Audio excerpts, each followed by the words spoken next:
Let me see. Pops up.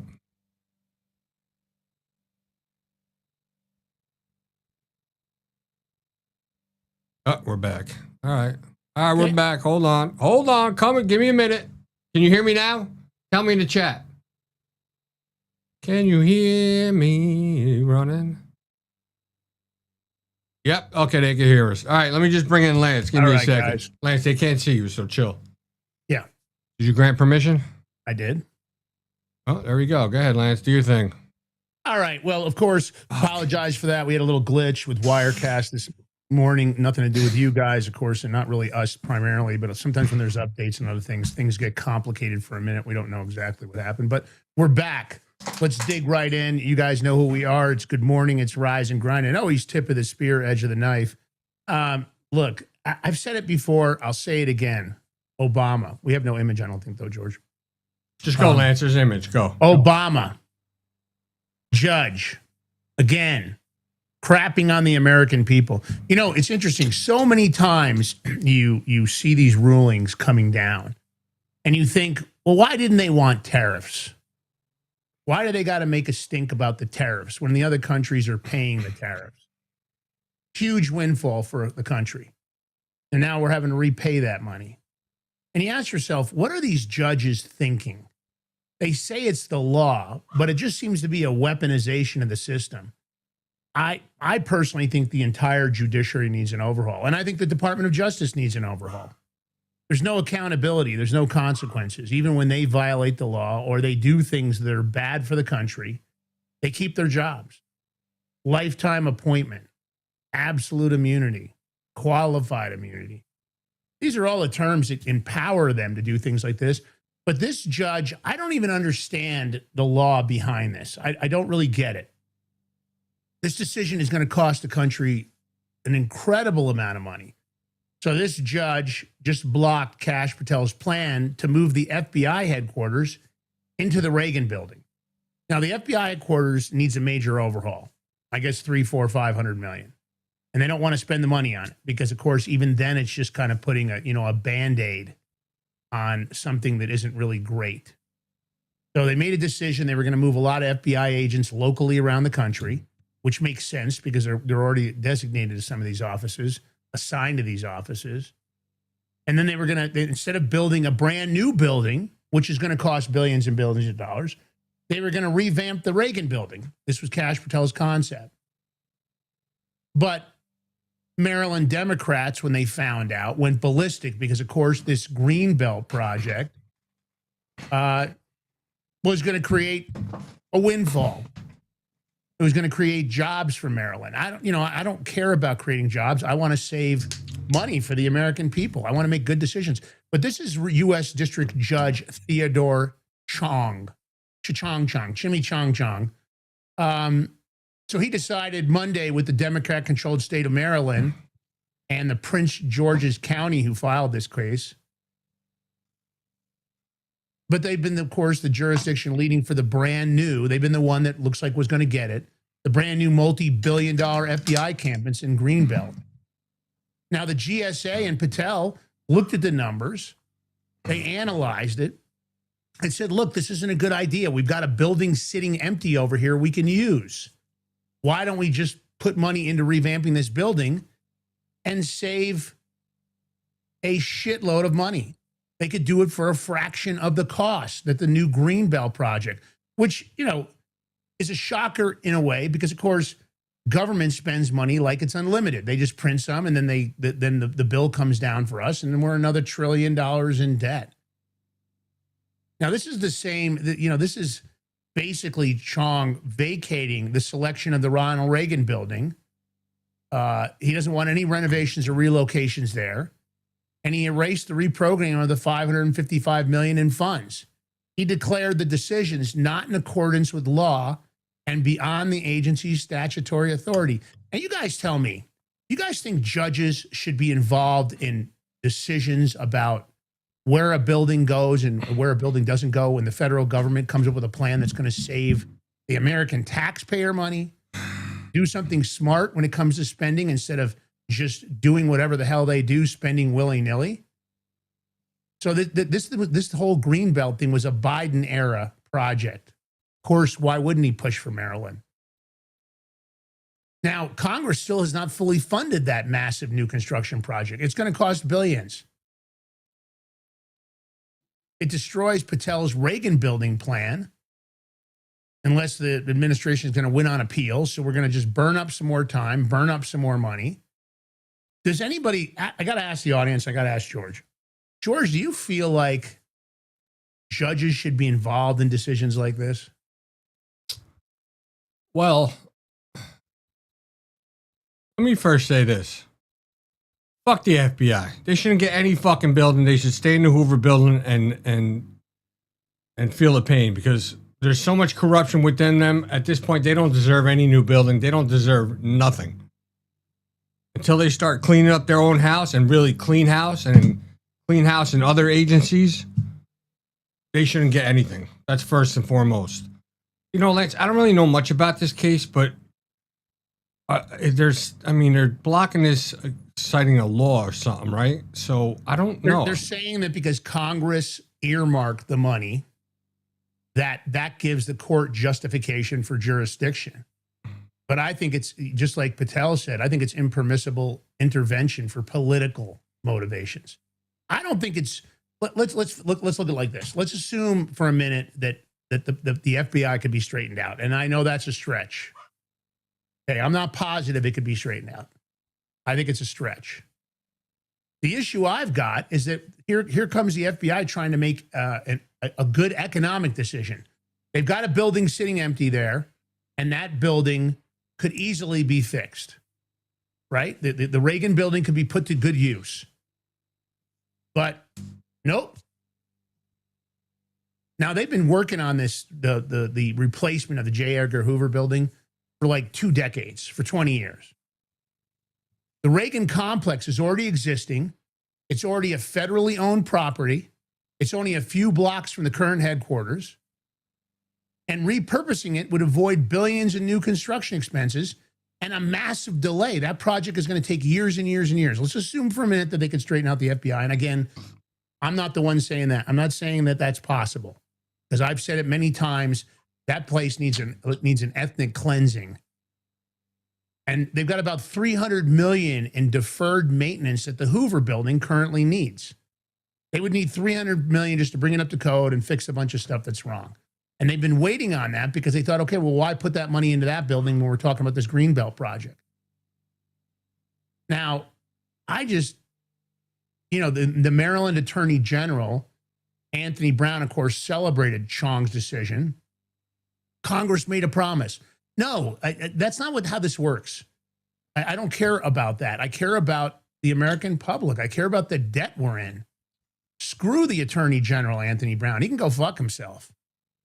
I'm tired of this kind of stuff, and I'm tired of the judiciary constantly sticking their nose in shit where they don't belong. They got their hands full as it is. They got a delayed caseload all over the nation. Cases are taking extra long to be determined. And it's crazy. They just drag ass, and then they come out of the woodwork when they cancel the tariffs, which is good for the American public. And here's the situation. George, tell me, go solo for just a second, George. I got to handle something. One of my dogs is... I know. Nobody can hear him out there, though. No, but that's not... I know it's not the point. So I'm trying to look at this ruling to understand this shit. The judge says, he goes like this. He vacated the Reagan building, blocking it. So he says he declared the decision not in accordance with law and beyond the agency's statutory authority. Not in accordance with what law, though? What law does a judge tell any part of government they can't move to a different building or not move to a building? Congress didn't explicitly put into law approving that building. I know that. So, Lance, you're back? Hold on. So I was just saying, yeah. Look. One of my dogs had to go to the restroom. I know. She was barking. So the judge, all it says here, he declared the decision not in accordance with law. Not in accordance with what law, though? That's the question I'm trying to figure out. Yeah. What law is he trying to say not in accordance? Well, I believe, based on what I know, and I'm not an expert in this, so let me say that. I believe that what we're looking at here is that they're claiming because Congress already earmarked the first $500 million for the project, and that they had made, overt statements to Maryland that they were the leader in getting this project. I think that's what they're saying, but I don't think that's enough. Personally, I don't want judges involved in this shit. I want these kind of decisions made based on good economic decisions. We've got a building sitting empty in Washington, D.C. that the federal government owns that they've determined could serve all the needs of the FBI. Does anybody out there think, number one, I don't want to give the FBI a new building either. I don't like the stuff we found. I don't like the burn bags and the hidden skiffs. I don't like their participation in cover-ups to the American public. So right now, I'm not a fan of the FBI. I'm not saying they haven't done some good work this year. I'm saying that there's still a lot of bad apples and there's a lot of shitty people in that agency. And I haven't seen any federal charges against them for what they did to conspire against the country. When it came to election fraud, when it came to Biden and the Burisma and the Ukraine corruption, I don't like any of that. I think all those FBI agents, anybody that touched those cases and didn't do the right thing, fire them on the spot and then decide whether they should be charged criminally. I haven't heard anything about criminal charges. Seems like those guys are untouchable.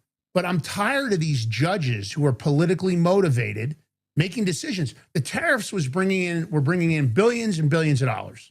Okay, it was bringing in this tremendous amount of money. Donald Trump was talking about that. He was even talking about a rebate for you guys out there in the audience. And then of course, what did they do? They shit all over it. Now you tell me why tariffs were a bad idea. Yeah, sure, some of that was going to get passed through to us, but not all of it. And these countries have been taking advantage of our tariff system for way too long. They crack us on their end, and we don't charge them on this end. I'm tired of this crap. I honestly, God, I don't know how they get rid of it, but the whole concept of lifetime appointment for federal judges, I want that dead stopped. I want Congress to pull that. I no longer want lifetime appointments for federal judges. And I don't want absolute immunity.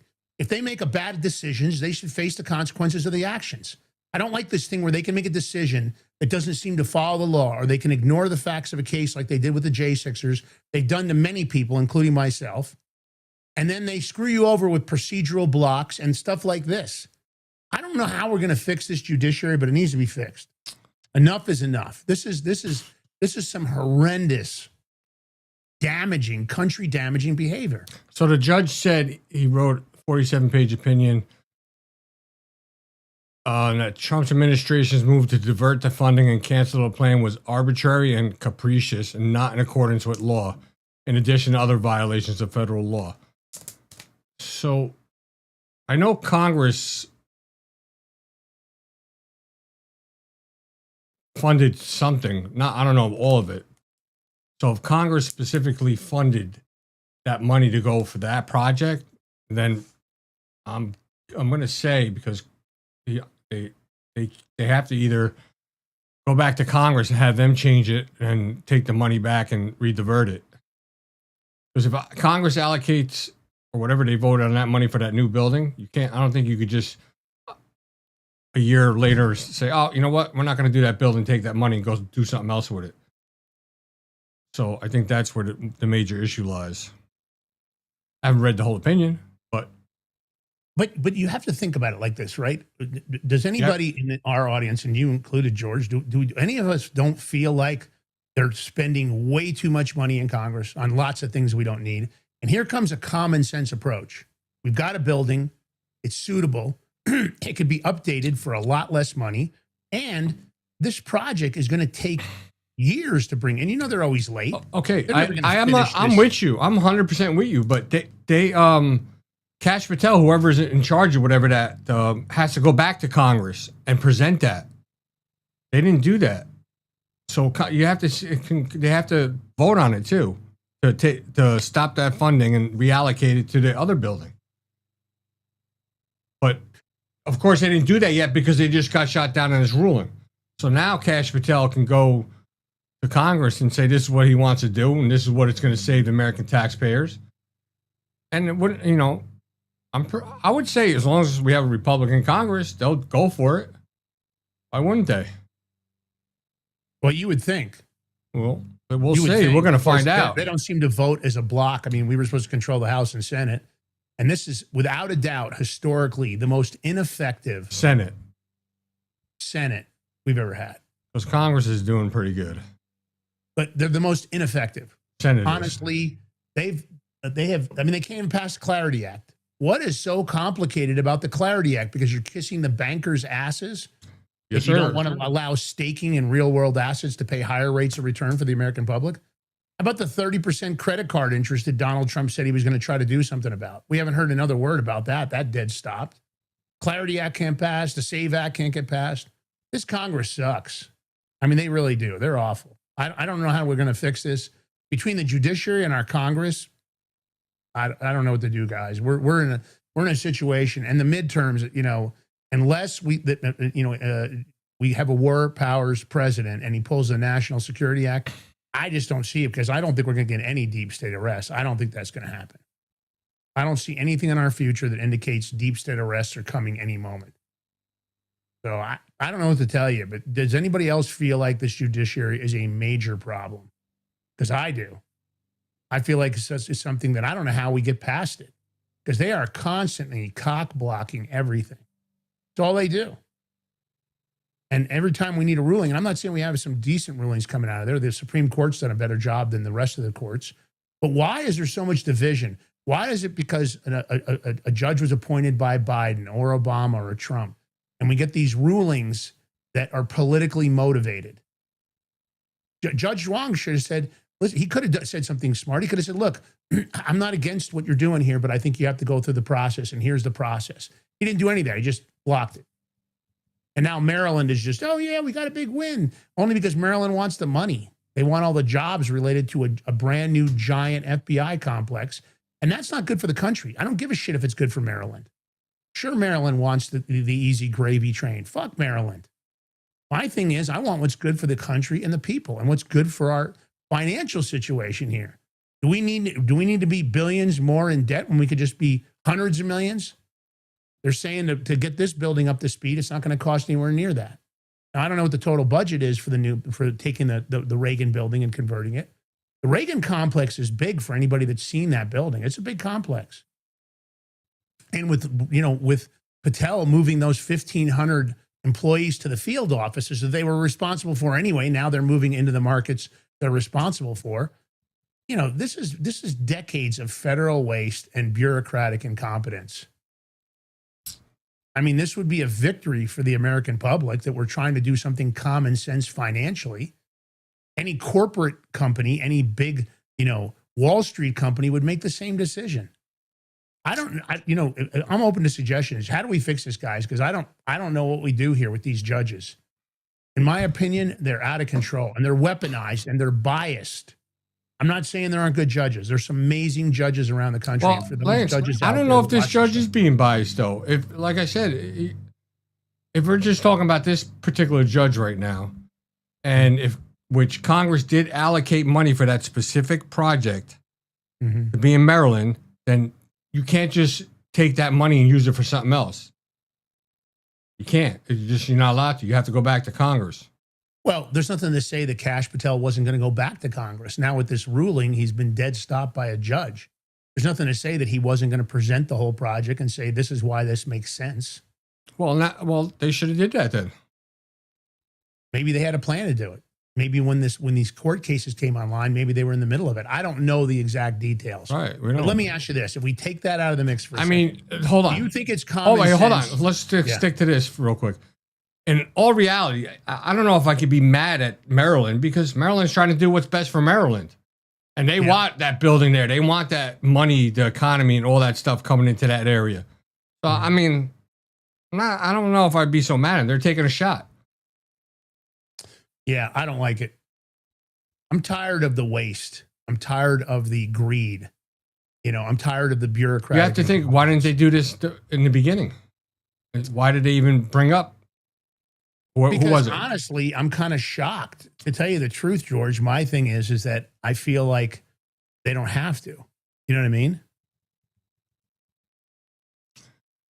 I don't know. I don't think the FBI should get any new buildings. I think they should just keep their asses where they're at until they could show to this country that they fired all this crap, that they're fixing all the stupid injustice that they've done. They shouldn't get anything.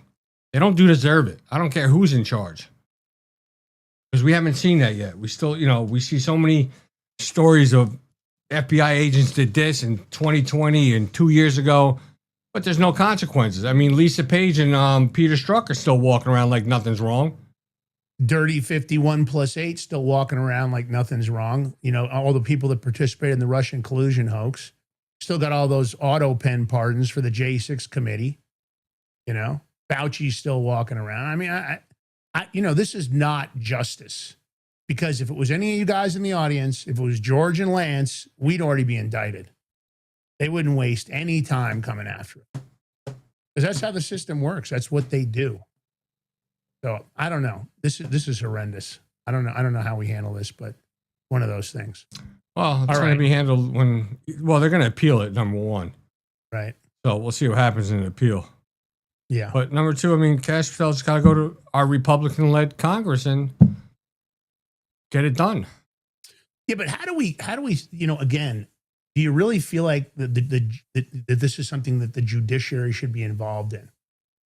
They don't seem to want to save the American public any money. I mean, look, the tariff thing, I'm still upset you about can't the say that. thing. The judiciary, listen, if somebody brings a case, I don't care who it is, brings a case to a judge, and they're citing laws that somebody else, they think they're breaking or this and that, what's a judge do? He's going to look at the case and rule on the case. This has nothing to do with judiciary. George, I would argue that as many cases have been overturned by the Supreme Court, that's not what these judges have been doing. Those judges, those judges are effed up. But that's the point. Maybe this goes to the appeals court, it goes to the Supreme Court. So many of these judges are getting overturned. Well, and we're spending millions and millions upon dollars of all this case crap going on, right? And we're slowing down the entire system. Time is money. And I feel like there's no like, if a judge, let's just say theoretically this gets overturned, how many times has this judge had a case go to the appeals court and be overturned, and he got overturned in the appeals court or by the Supreme Court?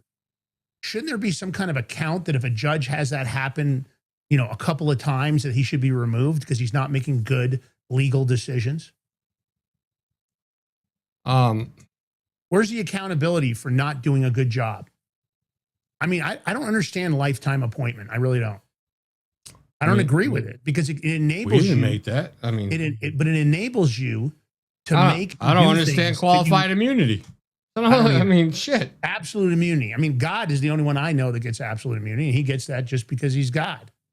My point is, they're so insulated, and they do these things, and I think so many of them are politically motivated. How many times do we see it? Biden era judge, Obama judge, Biden era judge, Obama judge. How many times do we see that who appointed them, and because they're a Democrat, they just come out of the left field with some bullshit? I still don't agree with the tariff thing. And Congress should have stepped up and said, no, we want these tariffs. Well, then they have to make, then they could have made a law on it. Let me ask you this. Has Congress in any way, during this administration, we'll just talk about this administration, have we heard them talk about handling the debt, balancing the budget, paying back Social Security, the almost $3 trillion they owe Social Security? $3 trillion that they borrowed, in my opinion, illegally. Well, hold on. And it's against the law. Yeah, right. And they still did it, though. I'm just saying, what about that? What about the money they took from Social Security? Your families, your parents, my mom's on Social Security. She could be getting more money. Your mom could be getting more money. My point is, when is that going to happen? We're $40 trillion. I don't hear anything about balancing the budget. I haven't heard anything about the magic money computers, the 14 magic money computers, that they were just printing money that wasn't even going through the Treasury. They could just issue checks to anybody they wanted to, or issue payment to anybody they wanted to. That wasn't congressionally approved. How about all the money in USAID, all the corruption found there? Anybody heard about any USAID charges or any clawback? How about the $84 million that Chelsea Clinton got? What did that bitch do for the country? I know what she did. She went out and bought an $11 million mansion and spent $3 million on a wedding. How about Bill Kristol getting paid $8 million to post on social media? All of a sudden, you don't hear from that idiot. All quiet on the Western Front because his money stopped. This is the kind of stuff that we're hearing about, but yet you don't see anything really happening. You don't see anybody getting drug in shackles. But if it was you, oh, guaranteed. If it was me, we're going to jail. I don't know, man. I think enough's enough. I'm tired of it. I don't know how we fix it, but I don't like it. So, all right, let's talk about these declassified records, George. What do you got going on here? Hold on. I'm just trying to do something. All right. Well, this is another big one. I mean, it's crazy. More stuff. This is now the NSA. The NSA, the swamp. This is how deep the swamp is.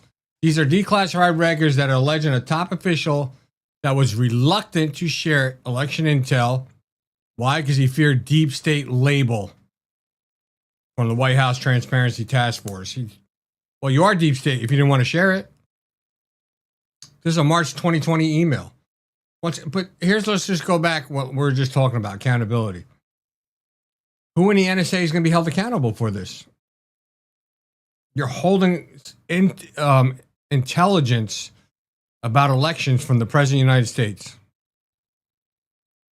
This is they're alleging a deputy director of the National Security Agency who opposed sharing election intelligence.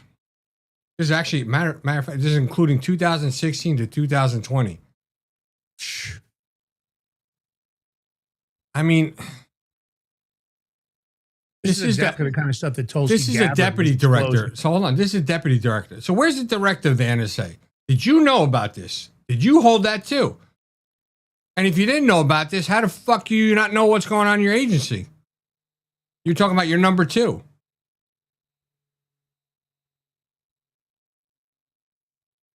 Oh, they got what? Acting ODNI. Richard Grinnell has been tasked to clean house in the intelligence community. We're still waiting for Kash Patel to clean house in the FBI. Did anybody clean house in the CIA, Lance? Do we know of? I haven't heard anything. No. What? No.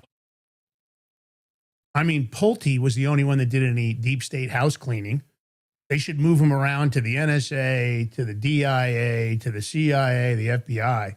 I don't understand why these people still have jobs and why they're not facing the consequences for their actions. So they're saying, this is how they're trying to claw this back.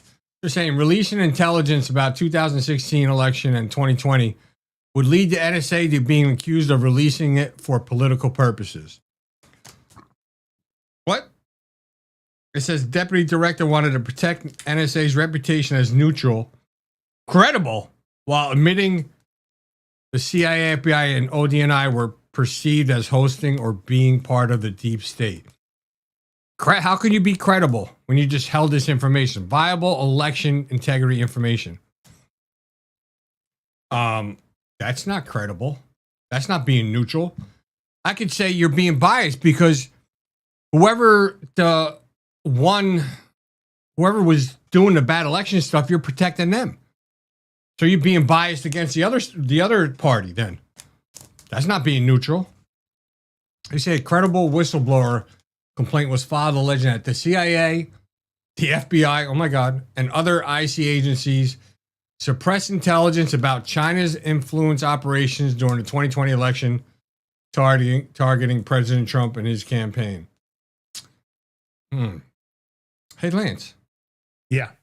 Didn't Trump say, oh, that was 2020? You know, he's like, they learned their lesson, China, this and that. I remember saying something to that extent. That, oh, they changed, they learned their lesson. I don't think so. That's just going to say another country could do it. And say, oh, the next president will say, oh, they changed, they learned their lesson. Then another country. Come on. Well, the acting ODNI, Grinnell, Richard Grinnell, he was tasked to clean house in the intelligence community. I said that. That means the entire intelligence community. Have you heard any house cleaning coming out of Grinnell? I mean, he's been in there long enough. He's got the authority to do it. Mm-hmm. I haven't seen any NSA firings, FBI, CIA.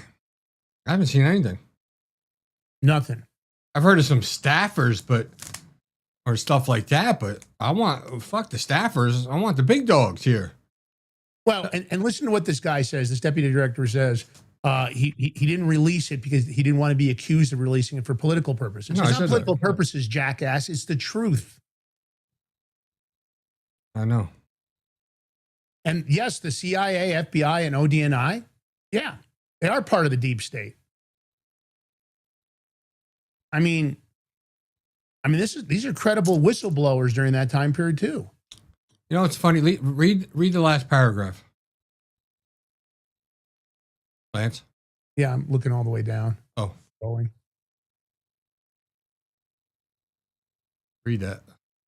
No evidence, votes change, but China could use data for identifying theft, false voter registration, and couple with other hacked data such as credit reporting for blackmail. Well, we don't know if there was no evidence because they stopped the investigation. We don't know that. And foreign interference is exactly why the Emergency Powers Act should be used for this election. The midterms can't be trusted with this kind of crap going on. How many other countries interfered? You know, this is the kind of stuff that again, this should concern everybody out there. How do you have an honest and free and fair election when our own intelligence agencies, the people that are supposed to be defending the American public, are supposed to be defending democracy, right? They're supposed to be protecting the country and specifically the guarantee for free and fair elections. How are you going to have that when your intelligence agencies are this corrupt? So I just when individuals are making politically motivated decisions to not release information because they're worried about public perception. Why wasn't this guy arrested? I think this is a crime because whenever you cover up a felony, and these are felonies, no doubt about it, whenever you cover up crimes, you become part of the conspiracy. You become a co-conspirator.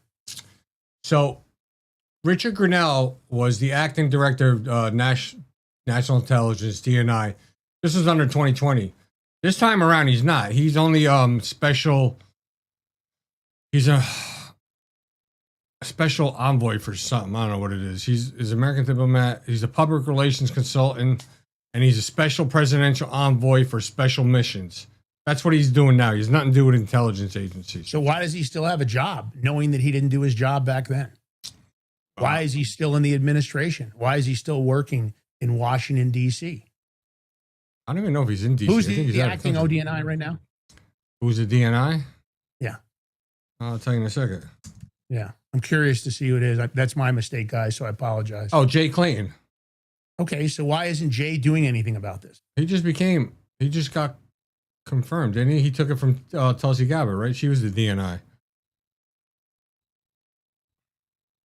That was Tulsi Gabbard. She was doing a lot of declassification and stuff. Mm-hmm.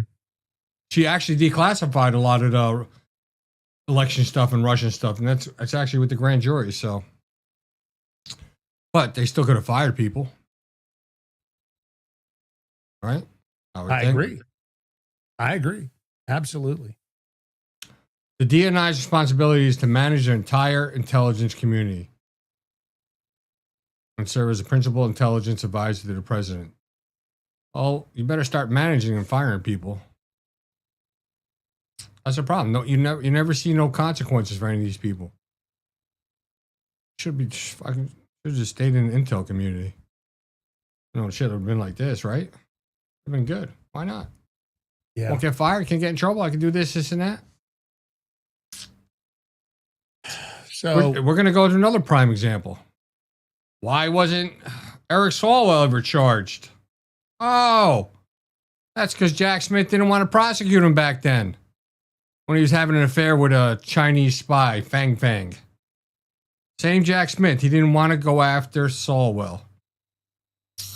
And so I seen interviews when Swalwell said he didn't have any relations with Fang Fang, this and that, but obviously he did because he even admitted it to the FBI. Typical fucking politician, but he's still walking around. Did his wife divorce him yet? I don't know. Swalwell, but it looks like Swalwell was selling internship positions.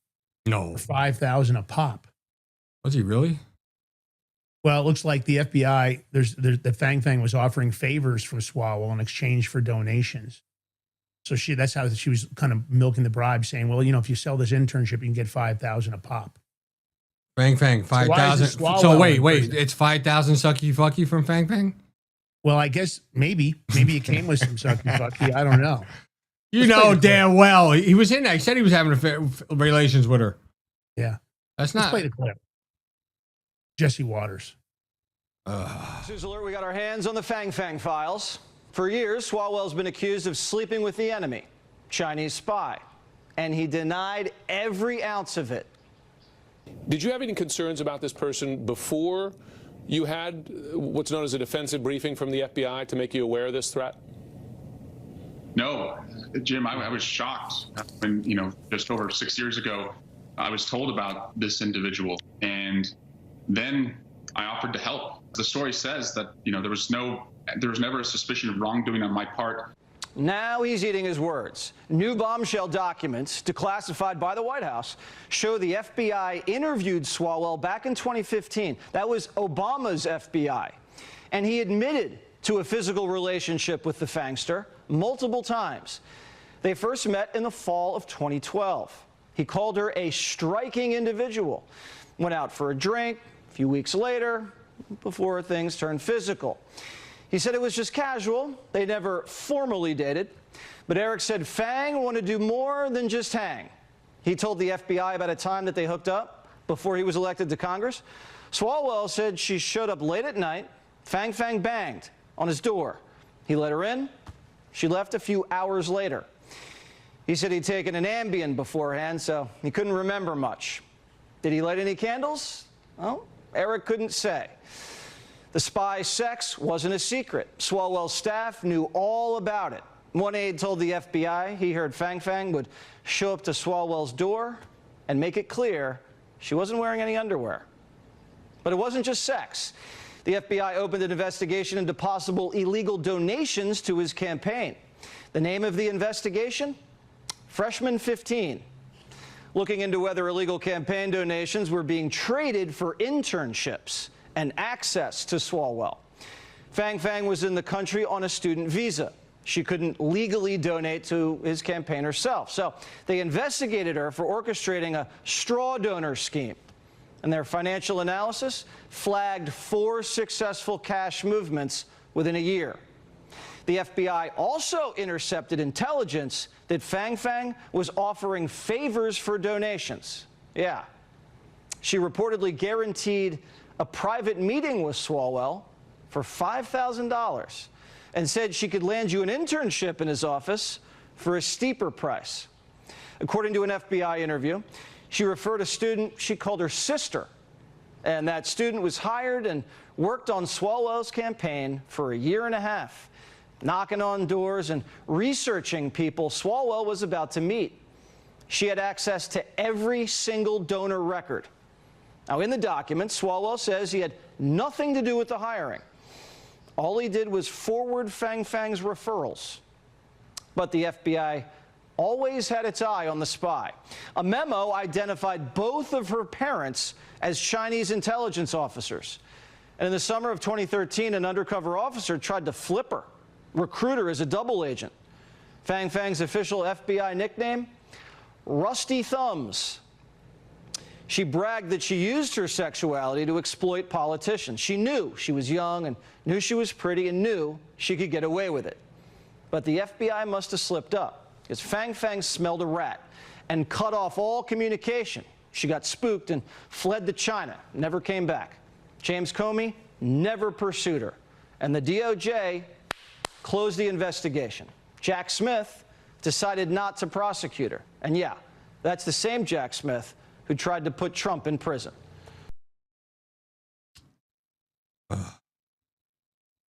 And Jack Smith he's still walking around too. There ain't no consequences for him either. How could the FBI not look at this? The statute of limitations up. How is it possible that Swalwell's still walking around with all this? Because Jack Smith didn't want to prosecute. 100%. Biased, but he went after Trump. But you understand the statute of limitations hasn't run out on this. That means the current FBI could be going after Swalwell. They could be arresting him this morning.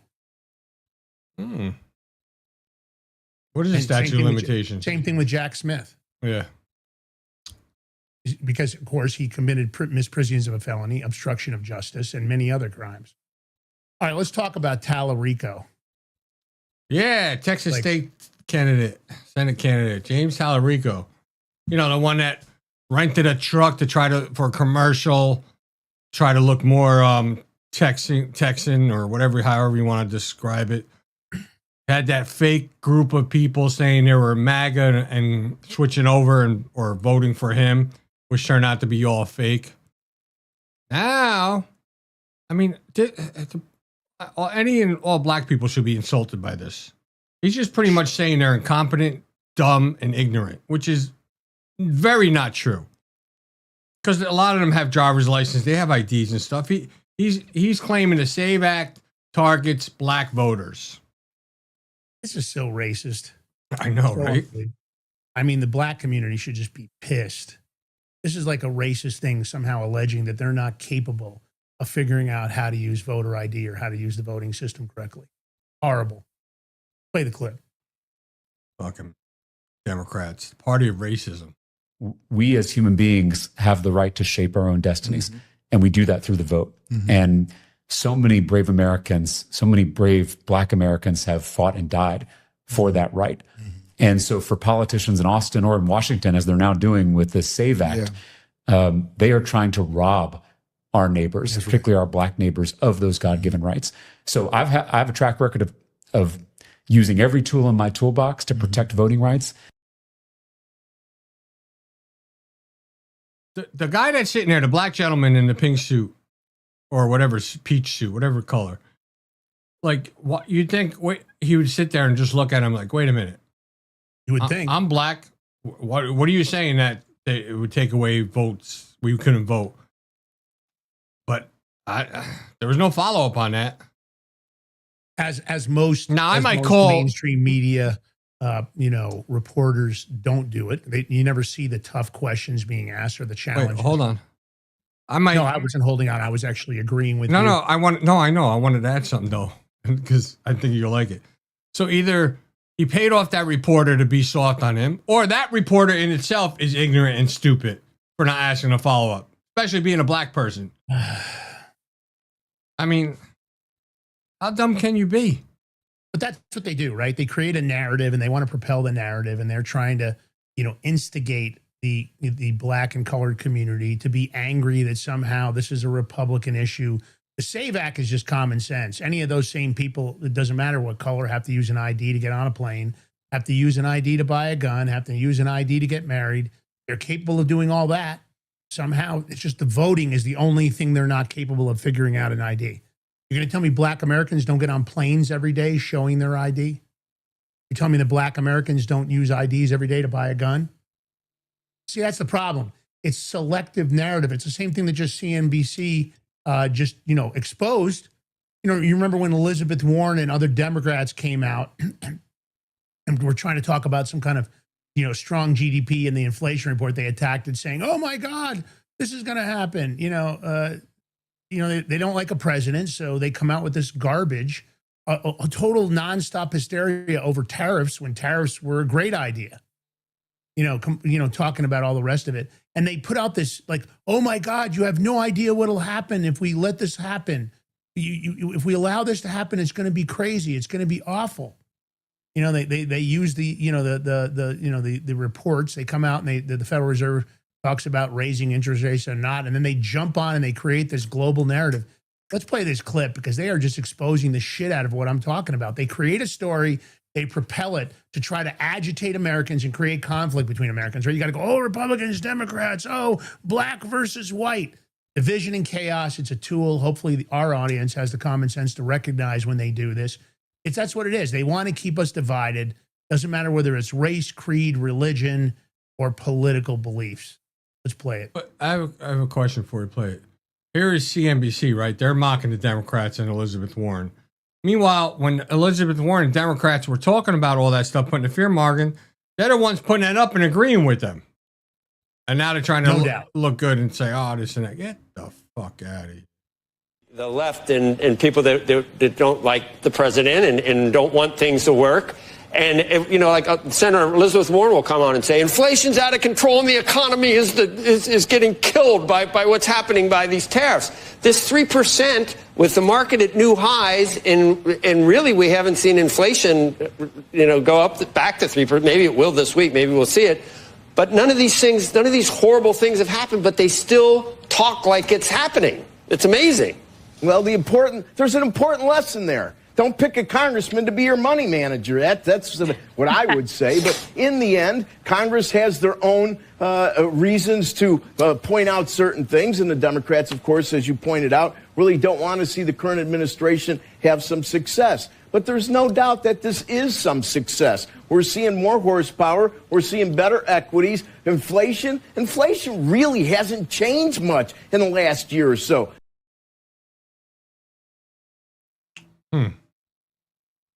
I mean, yeah, inflation is down. I didn't see Senator Warren crying about inflation when Joe Biden was president. There's again with the fucking bias. Even though, it doesn't feel like the economy's great. It just doesn't. I don't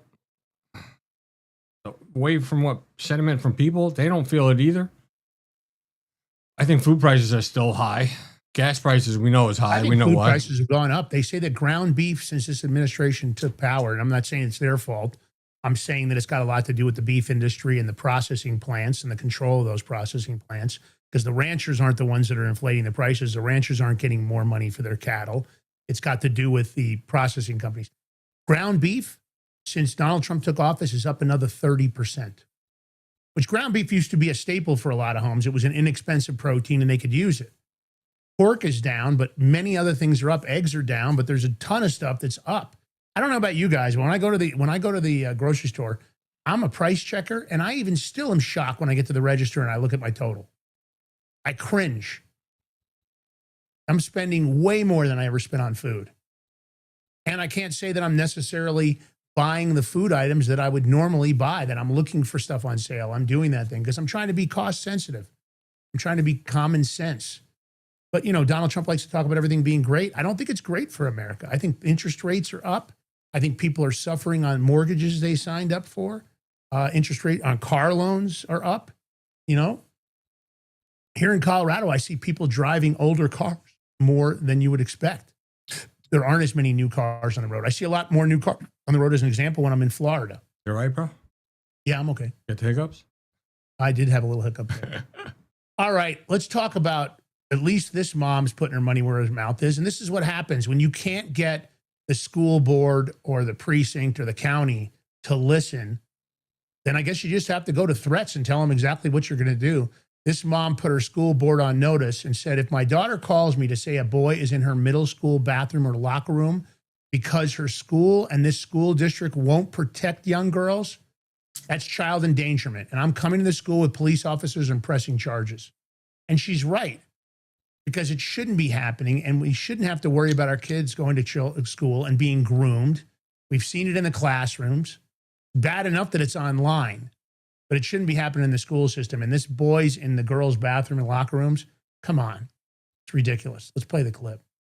But upon reviewing the anti-discrimination policy, nowhere in the document does it say any person, group, or entity has the right to set the rules by which we all live based on how they feel. That would be anarchy. That would be chaos. If they are uncomfortable with who they are as they are born, then we provide alternative bathrooms and spaces for those people. We do not displace thousands of girls. Why are the feelings of a couple of people more important than the feelings of all our girls? Now we're to where I have to fight for my daughter's right to use the bathroom without worrying about a boy coming in. If you're suffering from body dysmorphic disorder, you do not have the right to displace thousands of young girls and displace them and disregard their feelings. Boundaries should be set. Adults are supposed to set boundaries. Everyone is expected to adhere to the faculty signs on the wall. Male and female mean something. Those words mean something. With their recent ruling, the Supreme Court has affirmed sex is immutable and the terms male and female are defined. You can just make a motion to refine your interpretation of existing policy based on the new guidance from the Supreme Court of the United States of America. Title IX was meant to protect women's rights and give them a space. You can do so tonight if you have the courage to do so. My two youngest children have orientation in the morning at the middle school. We've had many long conversations about what it's going to be like at school and how to handle these very difficult situations. Even as a trained biologist, I'm having a hard time explaining to a 10 and a 12-year-old that there may be opposite sex people in their bathroom and the people in charge will not be there to tell them that that's not okay. I think most reasonable people would consider this upside-down, bizarro world that we live in as willful negligence, child endangerment, and child sexual grooming. Do not think for 1 second that all of your administrators are going to be immune if a child is hurt by this. If you fail to act tonight and my children are confronted with this situation, they are under strict orders to immediately go to the office and call me, at which point I will return with law enforcement and be pursuing charges. I feel at this point I have no other choice but to do this to protect my children. Thank you for your time. Good for you, Mom. More moms need to stand up. I think the more people that stand up, the more they'll get the message. Or just vote these people out of these school boards and start voting in the right people. I don't know how these people get in all these positions and all of a sudden want to make these big changes. It's just crazy. But this shouldn't surprise you coming out of California. I mean, just another reason it's become such a shithole state and for you to move out here. This is a real story. It's come from News Outlet. I'm going to play the clip, but California actually, it was today or yesterday, became the first state in the nation to create rules limiting the kind of replacement tires people can buy for their car. They're trying to push this energy efficient tire thing. So most of the tires that you can buy to replace, to put on your car, you can't. They're going to be illegal in California. It's just dumb. I know, shocking, right? Lance. I'm just going to play the clip because I don't even know what to say to this. Stupid. That's what Just it is. Government sticking their nose in a bunch of shit again. They shouldn't be sticking their nose in tires. You know what the crazy part is? People in California are going to see this like, what? When they probably don't know this and probably not realize it, but when they go to put tires on their car, they're going to be like, what do you mean? But they'll keep voting for these idiots. Play the clip. Crazy.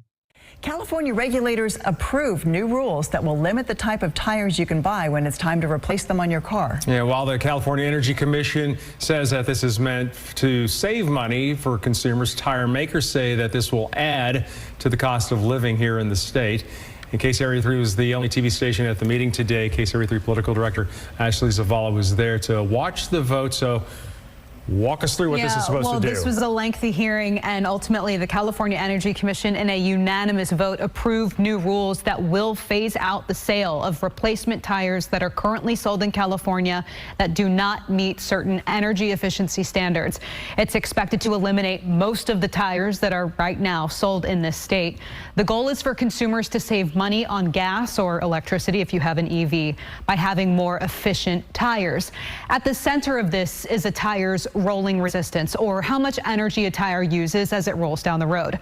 Lower resistance means a vehicle uses less gas or less electricity. New cars generally come with efficient tires, but consumers typically replace them with higher rolling resistance tires. This new rule comes in phases in California. So first, by 2029, California will only allow the sale of tires with a maximum rolling resistance level of 9.1. In phase 2, the standard lowers to 7.2 starting in 2033. That second phase means that an estimated 70% of tires currently sold in California will be eliminated from the market. The California Energy Commission has never regulated tires before, so this is a first. The commission claims the savings on gas and electricity will offset the cost of new tires in the beginning of these phases. The commission also claims this will improve air quality and provide other environmental benefits. But meanwhile, some tire makers have several concerns. Some say this is actually going to increase costs by limiting consumer choices. Here's what both sides of this new rule told us after the vote. From the commission or the industry perspective, what we're really concerned about is the fact that these costs to the average, families in California that are, struggling with affordability is that it's going to increase their costs by hundreds of dollars in phase 2. And we've highlighted that. And even in CEC's own data, you can see that. So we're rather disappointed that they move forward with phase 2. Is there a backup plan if the California Energy Commission's expectations around cost savings aren't met with this rule? Well, we're committed to doing this right. We are only doing it because we know it will save Californians money. money. So we're going to monitor, we're going to do our enforcement well. We have decades of experience with this. We have appliance standards that are saving Californians money every day. And so we're going to use that same capability that we have for appliance standards on this. And sure, we'll revise it if things become less practical, but we're pretty confident. California is the first state in the nation to create a rule like this. So where did this come from exactly? Yeah, it's kind of a loaded question, but I mean, that's a question we asked Commissioner Skinner, who you just heard from. Governor Gavin Newsom fairly recently appointed her to the commission. She's a well-known environmentalist. When she was a state senator, she has written several laws that right now regulate the state's oil and gas industry. So the California legislature more than 20 years ago directed the California Energy Commission to explore this kind of tire efficiency rule. It sat idle up until this year. The current chairman of the commission admitted today he had no idea that legislation existed. I asked Skinner if she brought it up, if she pushed it. She didn't directly answer the question. She told me had she been on the commission 20 years ago, maybe this would not have taken so long. But the bottom line is we don't really know why now. Right. She said, I mean, the cost pressures of gas and electricity rates at this point, but it's really not clear why they decided right now in this moment this year to do this. Right. Or to let it be up to the consumer to decide if they want to invest in these tires that could save them money. Right. Exactly. Okay. Thank you. Bigger government, more control, and you end up paying the bill. All right, listen, we're out of time for today. If you love the show, thumbs up, comment, share, and subscribe. You can do the paid subscription. It's always appreciated. Sorry about the little glitch in the beginning, but that can happen when you're dealing with tech. It's one of those complexities of the tech world. So thanks for tuning in. Thanks for staying with us, and thanks for sharing our content. Don't forget to follow us on YouTube and Locals. We need those extra support. Go over there, take a minute, just hit that follow button. Do what you can. Leave a nice comment or a reply. Same thing on all major podcast platforms. George, last words, my brother. It's Taco Tuesday. I did not forget Lance. I was doing all the tech stuff, so I didn't want to throw it in there. It's Taco Tuesday. You all have a blessed day. He's mad. You can just tell. See you guys later. Peace.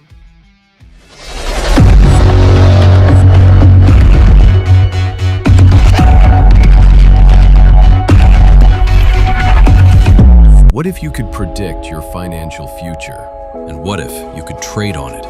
Introducing Block Trust IRA, the future in your hands. An astonishing 88,000 millionaires were created last year from the Bitcoin boom, and you could be next. Block Trust IRA is the only crypto management firm powered by AI-driven strategies, ranked #1 in the world by Bitcoin Magazine. The Block Trust IRA platform is built for everyone, from first-time buyers to seasoned investors. Predictive AI technology that was once only reserved for insiders and elites is now available to you. It's time to leave the old buy and hold strategies behind. Your assets are protected with military-grade security, offline cold storage, and $200 million in insurance. Visit BlockTrustIRA.com to book your free consultation and ask how to claim up to $2,500 in deposit bonuses today. Bitcoin changed the game. AI changes the strategy. In a world of uncertainty, be prepared with Silver Prepper Bars, your ultimate hedge against political instability and economic turmoil. Introducing the Silver Prepper Bar, crafted from 0.999 pure silver and proudly made in the USA. This tangible, divisible asset can come in handy even in the toughest of times. Portable, perforated, and easily tradable, the Silver Prepper Bar is your lifeline in times of crisis. When facing inflation, currency devaluation, and financial meltdown, Silver Prepper Bars provide peace of mind. Don't wait for disaster to strike. Secure your future today with the exclusive Silver Prepper Bar, the only silver bar on the market divisible into 3 different size pieces for maximum utility, all while fitting in your wallet. Don't leave your future to chance. Order your Silver Prepper Bars now at prepperbar.com. Silver Prepper Bars, ready for whatever tomorrow brings. Order now.